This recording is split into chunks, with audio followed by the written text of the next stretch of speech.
What if you're arrested and you're not presented with the grounds on which the arrest has been made? What if you're arrested and you're not allowed to make a phone call to your family, friends, or the relatives you have? What if you're arrested and you're not allowed, or you're not even presented in front of the magistrate even once? What if you're arrested and you have been detained for around 6 months inside a jail? Well, I'm sure that most of you are not aware of what your rights are. Well, sadly in India, most of the people are not aware of the rights or the basic rights that they have. Even they are not aware of the laws that are actually available and accessible to them. And that is the reason I, as a law student, am here to present you with certain rights that you already possess, and I'm just going to brush it off so that you are able to understand what your rights are more clearly. So, let me start from the very beginning. First of all, I would like to welcome you back to the YouTube channel of LawPanch and also inform you that you can find all the details of LawPanch at the website which I'm going to mention, that is www.lawpanch.com. At this website, you will get all the details which we as law students are working hard to provide to you, and I urge you to please look at this website once so that you get the knowledge which you should have at this point of time. It's high time that you should know about the laws of our country. As responsible citizens, it is not only your duty but also our duty as lawyers to explain you what exactly your rights are and what you can do if you are in trouble. Mostly, many people are not aware of the basic rights. So today, I have taken out time and I'm going to speak on a very crucial topic. That topic specifically is the rights of arrest, or rights of a person who has been arrested. So let me explain to you the history of how arrest came into existence, or why do we have certain guidelines of arrest in our country. Specifically, in the past, in 1996, D.K. Basu vs. State of West Bengal was a very famous case which came into existence at that point of time. D.K. Basu, who had actually filed a PIL, a public interest litigation, in the Supreme Court of India, had said that a lot of public who were taken into the custody had died because of custodial death, and it was at high rise at that point of time. Many people were dying because of custodial death. And basically, it's not only because they were not aware of the rights, it was also the part where police officials were applying third degrees on them. Third degree is that kind of treatment that is given to the offenders inside the jail. They are beaten very badly, and usually most of the these kind of treatments lead to the death of the offenders which are inside the jail. And sadly, many numbers of deaths which were caused, many of them were not even aware of their rights, and many of them were innocent. They were not given a chance to be heard in front of the magistrate itself, and that is the reason D.K. Basu took up a step and went forward to the Supreme Court of India, filed a PIL, and got a lot of guidelines which help us yet till date.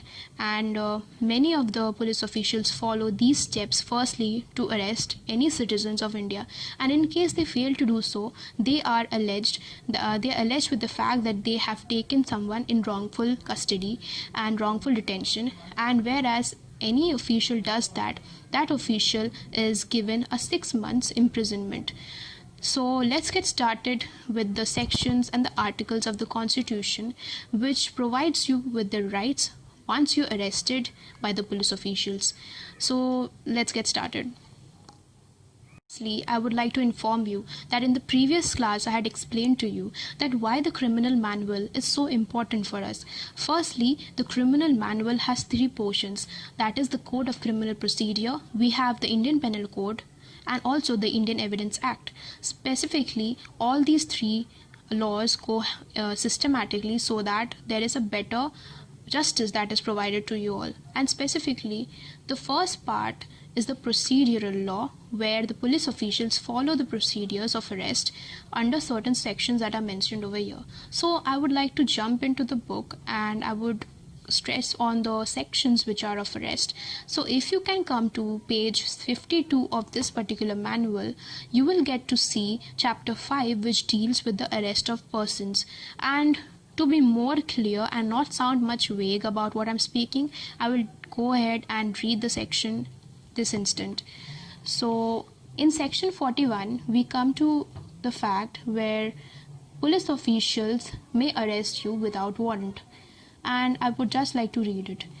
Any police official may, without an order from the magistrate and without a warrant, arrest any person who commits in the presence of a police officer a cognizable offense, against whom a reasonable complaint has been made, or credible information has been received, or reasonable suspicion exists that he has committed a cognizable offense punishable with an imprisonment or a term which may be less than 7 years or which may extend to 7 years, whether with or without fine.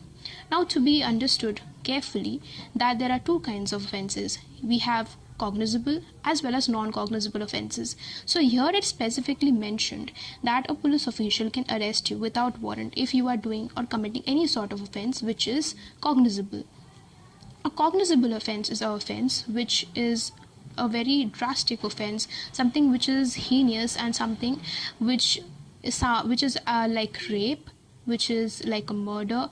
Those kinds of offenses come under cognizable offense, and they are non-bailable. Instantly the police official will arrest you wherever you are, and you are not allowed to make any changes, or you're not allowed to even retaliate to it, because you will be caught red-handed. Come straightly into the sections as well as the articles which are mentioned in the Constitution of India as well as the CrPC, that is the Code of Criminal Procedure. As I had explained in the previous class, that this book, the criminal manual book, we have 3 divisions in it, and most important of all is the procedural law which comes with it. That is the first part. The Code of Criminal Procedure will give you certain procedures which the court as well as the police officials have to follow when they make an arrest. So if you can look into chapter 5 of this particular book, you will find the arrest of persons mentioned there, where from section 41 you will be able to see the police officials have certain guidelines mentioned in that. Like for suppose if a police official is arresting you without a warrant, that means he has found you reasonably doing an act which is cognizable in nature. And to explain you what exactly cognizable is, cognizable offense is an offense which specifically means that you are doing an offense which can lead you to life imprisonment. It is of heinous nature. It can be an offense which is of rape, murder, and while you do that, if any official catches you red-handedly, that means you're going to be ending up in trouble and you will be taken to jail instantly. He is not going to serve you any sort of notice. He is not going to let you even inform you at that point of time to any relative that you have or any family member. He is going to arrest you that instant so that you do not flee. And thereafter there are certain guidelines, there are certain rights which are given to you after arrest has been made, and today I'm going to be speaking upon that particular rights that you have. So jumping into the articles and the sections, let's start with Article 22 Clause 1. Article 22 Clause 1 states the ground of detainment. That means if any police official takes you inside the custody, he has to inform you the grounds of arrest. You need to know what exactly why you are here inside the custody, why he has taken you, and it's very much obvious that you're going to ask him why you're arrested.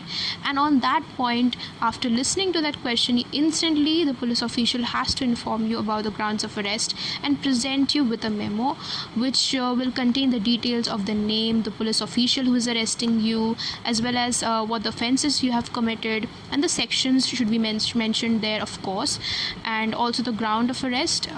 So this is a memo which he has to present with you after making an arrest. After that, going to Article 22 Clause 2, any person who has been arrested has to be present, coming to the part where you are allowed to get a bail for yourself. If any official takes you inside the custody, he has to give you the opportunity to call a lawyer of your own choice.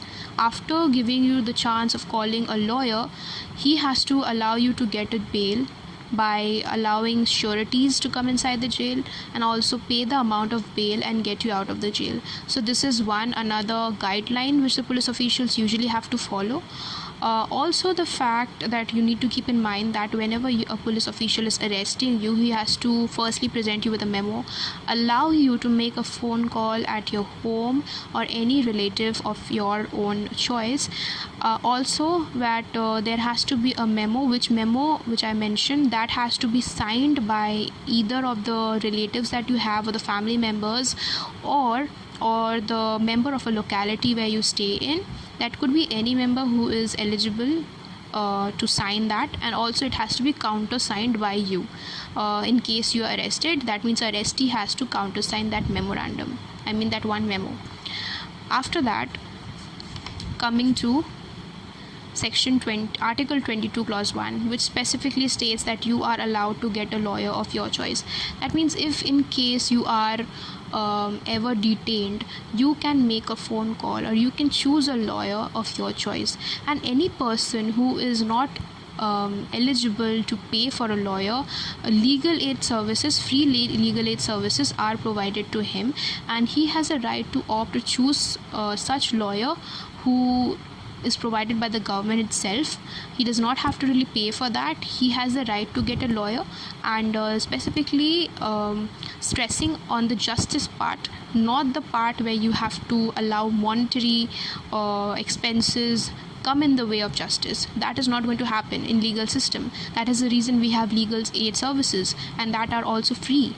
And anyone who is arrested who is not able to pay the appropriate charges for the prosecution or the future trial, then that person is given free legal aid as per the guidelines laid in this by the Supreme Court.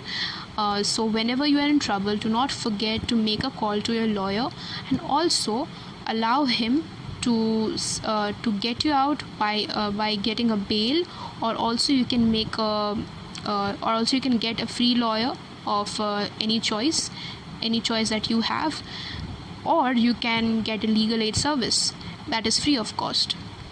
Thereafter, we can come to Article 20, Clause 3, which specifically states that no person can be compelled to be a witness against himself.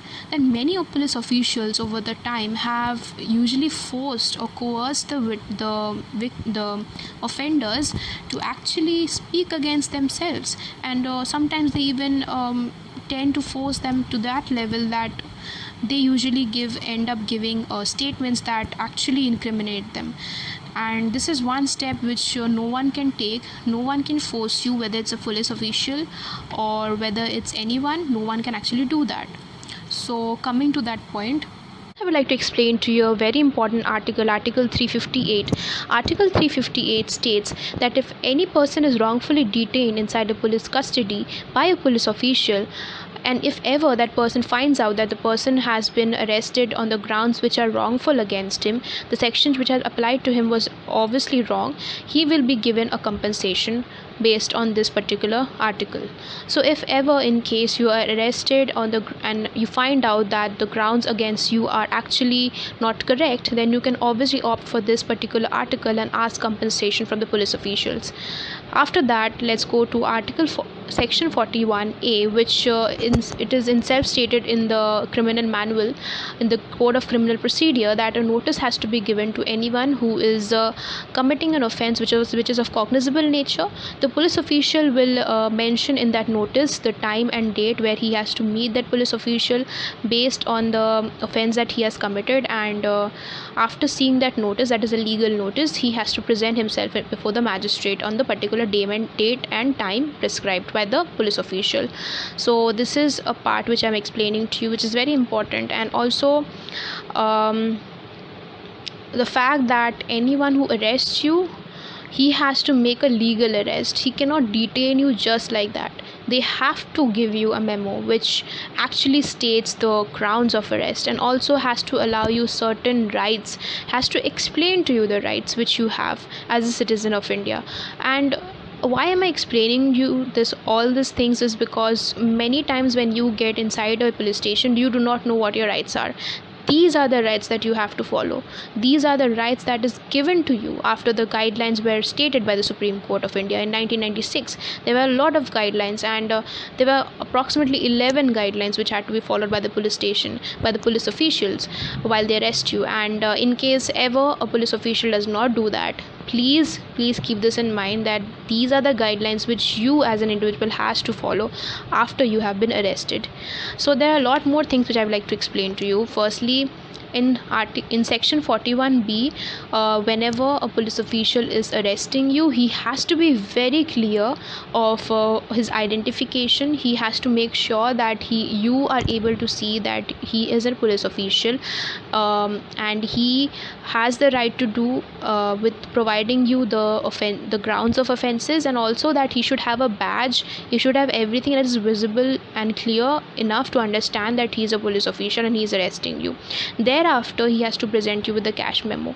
In the cash memo, you have to see and check whether all the details of the police official and the grounds of the detention is mentioned or not, and the time, place of arrest, and everything has to be mentioned in that one cash memo. Thereafter, it has to be signed by a member of the locality or your family member who is all along with you, and also it has to be countersigned by you if you are the person who has been arrested. Thereafter, one friend can always stay with you during arrest. It's not that you can just go into the custody all alone by yourself. In case the person you want to inform is not in the locality or is not where you are staying, you are far away from your family, then it is a duty of the police official to actually send a telegram and inform them about the arrest that has been made and also the grounds of arrest, so that they can communicate to you. After that, you are allowed to obviously make a phone call or let a lawyer appear on your behalf and get you bailed out of the jail by presenting certain sureties. And also, in case you are not that eligible to get yourself a lawyer, then definitely there is the article where it mentions that free legal aid services can be provided to a person who is actually detained. And ever you are detained, you will be presented with a lawyer who is appointed by the government to actually serve you, and on your behalf he is going to fight for you in the trials that are going to be taking place in future. Thereafter, no person is allowed to make a death in the custody. If ever a custodial death takes place, then that official is removed from the post. He is going to get a detention. He is going to be civilly punished according to the guidelines set by the Supreme Court of India. Also, if you are a woman who is being arrested, keep this in mind that before sunset and after sunrise, you are not allowed, no police official can ever arrest you. That means he can only arrest you while the daytime. He can arrest you, that also he cannot arrest you. She is allowed to arrest you. No police official who is a male can arrest you. He is not allowed to even touch you. In case you have done something really offensive, then a police official who is a woman will arrest you and can also touch you, but not in a way which is aggressive. And after that, he has to follow the same process of giving you the details, a memo. The police station has to provide you with a lawyer. He has to inform the officials, he has to inform the superiors about the arrest. That's all he has to do. And also, he has to present you before the magistrate in 24 hours. He has to make sure that you are fine in the custody. You are not tortured or incriminated. You're not forced to speak out for yourself as a witness till you are presented in front of the magistrate and the procedure goes on. Okay. And also, as a woman, you have the privilege to not appear in the police station. If you have any sort of work, you can inform the police that you have work, and you can later on go and visit in the police station, or you can ask the police officer to come to your home and give the information. If there is any information that he requires, he can ask you to come to the police station, and you can reject him, and you can say him that you don't want to. He cannot compel you. In Article 1, in Section 160 of the CrPC, he cannot compel you to come to the police station and give the information. He will come to your place if if you need it, he will do that. And this is written, this is something that is written. He cannot compel you for anything like that. And also, in case if you are a rape victim, then the police official has to maintain privacy while he is taking you into custody. While he is known to the fact that you are a rape victim, he has to keep and maintain your privacy. He has to not let any media come and get you straight on the face. He has to maintain the privacy. He is given the responsibility to do that. Okay. And in section 228A, it is mentioned that no victim can be forced to reveal his or her identity if the person is a rape victim. If a person is a rape victim, then the police official cannot force her to actually reveal her identity. Even in the news where it is written, the identity of the person is to be hidden, the face is not to be exposed, as well as the name is not supposed to be printed, and it has to be maintained only if the rape victim wants. Usually it is an offense, but if supposedly the rape victim wants the name to be portrayed, then that can happen. But it's a very serious offense that is committed, and most of the times the victims do not want to reveal themselves in front of the media. Most of the times it affects their soul. So due to that, the section enables the privacy of the police of the victims who are taken into custody, or ever the police officials are aware of the fact that that person is a rape victim or a survivor. So that's it. These are certain rights of the police of the arrested person, and hopefully I'm able to explain to you what exactly you have to do once you get into the custody of a police station. And never allow a police official to go above you.